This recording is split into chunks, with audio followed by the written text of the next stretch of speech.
So I'm already on record saying that I think that this streaming sports bundle idea is a bad plan. And the government doesn't think it's a great idea. And it doesn't seem like the rest of the customers that are supposed to be interested in it think it's a good idea. And how do I know that? Well, a survey came out. In fact, this survey right here, well, the article about the survey anyway, over on Variety in their VIP area, which means that, well, you can get this without paying for it, but if you want more in-depth coverage, you do have to pay for the VIP. So we're just going to review the part that's public right now and talk a little bit about what this survey says. And just a quick reminder, as Punk Waddle finishes up down there, do check out my store, beachpunk.us. www.beachpunk.us is the branded store that I have that keeps this channel going. So check it out. Lots of great things over there. So on to the story. Studio Sports Bundle is troubled before it's even begun, survey says. Tyler Akalina writes the story. Well done. And great thumbnail there. FTI survey results show surprisingly low interest in the coming Disney, Fox, Warner Brothers Discovery sports streaming bundle. Why? Well, because it's not comprehensive in any way would be my guess, but we'll get to it. The ceiling on what customers are willing to pay for that bundle is probably really low. Why such a bundle could be more hindrance than help to the crowded sports media landscape as it gets even more fractionalized than it was before. So despite all the ink spilled thus far, the streaming sports bundle, which many observers have dubbed Hulu for Sports or Shulu, Sports Hulu or Sphulu for short, there's been precious little reported on consumer interest in such a service. Well, no kidding. But data suggests, as if there weren't already apparent, that the venture may be in trouble before it's really begun.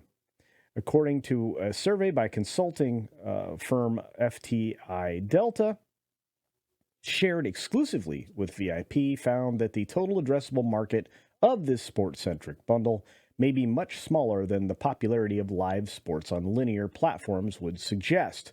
Yes, sports are a free consumable and are supported by ad revenue. It doesn't really work all that well with streaming. It really doesn't. So on a poll of 1,006 U.S. consumers, part of a broader survey that asked a range of questions about streaming bundles at a time when many of the industry's leading players are contemplating strategic shifts in that direction, only about 20% said they were interested in hypothetical sports-focused bundle offering, a striking contrast, nearly 60% interested in a general streaming video bundle. Makes a lot of sense. So streaming video only, 57%. Entertainment, 38%. Food and grocery delivery, 32%. Sports-focused, 20%. Not great. This is all the rest of the normal consumer bundles here. So as we scroll down, it says, it is to be expected that sports-only platform would have a smaller audience than a generalized service, of course. Yes, because it's very niche. Furthermore, consumers appear to have fairly low ceiling for a Sphulu-type service. No price for the percolating bundle is yet to be announced, but it's going to be extraordinarily high, considering that the ESPN offering of sports on what they would normally offer on linear is supposedly in that $40 to $50 range rather easily. More than 70% of those interested in each product wouldn't pay more than $60 a month. There you go. And 36% would pay only up to $40. Even among the small segment of respondents who said they would definitely cancel their cable subscriptions in favor of a sports-focused bundle, nearly half were only willing to pay up to $40 a month for it. Right. Because it's too expensive as it is. Streaming's ridiculous at the moment. And as you look at the pie charts there, it's kind of cool. This may say as much, if not more, about the current sports rights landscape than it does about the value proposition of a sports-centric streaming bundle. As VIP has discussed, watching sports, and by the way, their articles are pretty good on these direct subject matter items because there's not a lot of fluff in them. So, anyway. and keeping track of where the different leagues and games are available to watch. It's only getting more complicated. It is, which is actually turning off the customer base. I would think if you're a league, a sports league, you're going to realize the diminishing returns that are going to start to stack one upon another here in the near future. But hey, what do I know? I'm the guy that said this was going to likely happen, and I said that the biggest problem is with pulling everything off of linear is now you are down to just one place to monetize instead of, well, a lot of other places to monetize. You can sell the same thing multiple times and sell commercials on those things multiple times and make a lot more money. But instead, you went to streaming, and here we are. Anyway. Where pay TV made everything available on a single service, even if additional payment was required for certain sports channels, live sports programming is now scattered, with even single leagues spreading rights across multiple platforms, right? Yeah. Friday night baseball's on Apple TV Plus, Sunday afternoon games are on Peacock, and Sunday night baseball's on ESPN. What a mess.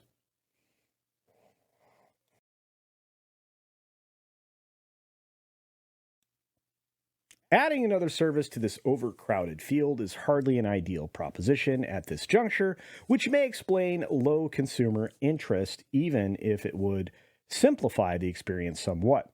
The mere prospect of adding yet another platform with yet another monthly fee is likely to turn off many. Furthermore, for all the ballyhoo about Sphulu, two of the most prominent sports rights holders, NBC Universal and CBS, aren't even participating in the platform. Far from resolving the frustrations of the current, extremely fragmented sports access experience, Sphulu would only slightly ease those frustrations, and I would argue probably not.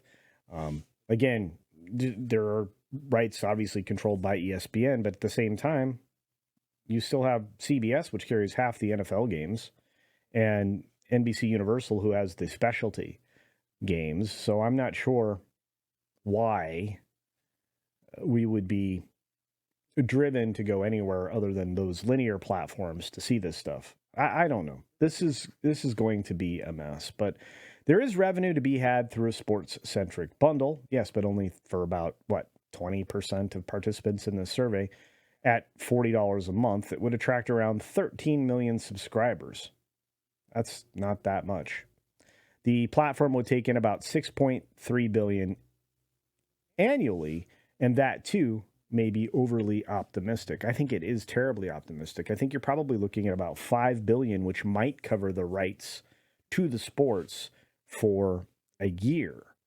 I'm not sure there's profit to be made here. And it says, of course, this is roughly half the earnings of Disney linear networks for fiscal year 2023. Though those revenues are declining. Well, they're being forced to decline. And revenue would have to be split among the three owners. It doesn't make any sense. There is no financial upside to this. And as much as this goes on to discuss the issues with streaming as far as it's attempting to take over all of this business, it doesn't address the fact that the majority of people are still watching sports on linear offerings or pay television subscription through cable or satellite. And those are the people that are still spending that money.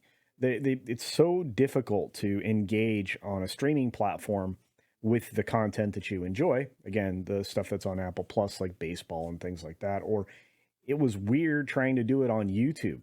You know, a lot of people are just wanting to separate from their streaming services. You're going to see, because of the way the economy is turned, where you can make revenue off of advertising through linear networks. If people aren't subscribing to your streaming service because you still want $6 a month, plus you have to force commercials on them, they're going to go find something else to do. You've already destroyed the habit for sports once in the last 5 years. Don't go about doing it again by putting things behind more paywalls, because people aren't going to have it. If they're going to pay for something they want to see, it's going to be some big event, a pay-per-view, a UFC, a WWE event, whatever. Those are the things they're going to pay for. Boxing even.